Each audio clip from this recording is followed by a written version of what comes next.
Hi, I'm Jory from Salt Lake City, and we're going to be talking about how to antique or glaze kitchen cabinets. Okay, so while we're talking about the glaze or antiquing a cabinet, what that's going to do is that's going to allow us to first off, with the cabinet, we need to spray some sort of a clear coat over top.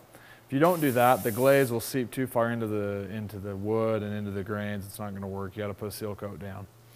After your seal coat, you're going to sand it lightly with something like just a 180 grit or 320 grit, something that's real light. 220 would be fine as well. We're going to put it in that specific area. And now the glaze is actually what creates the antique look. That's kind of like when people talk about antique, that's what they're referring to, is an antique glaze or something that kind of shows it in the edges, something a little heavier. So we'll put it on there. We're going to wipe it off. You can see it kind of gives it a shine at the same time. And you can leave the glaze on there as heavy or as light as you would like to. It's really up to you. I'm kind of a fan of heavy in the edges. Just a personal preference.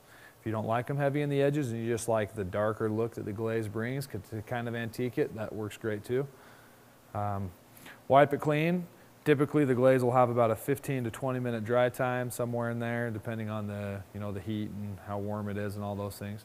And then after that, you just put your top coat on, and that's how you antique them. Again, I'm Jory from Salt Lake City, and we've just talked about how to antique or glaze kitchen cabinets.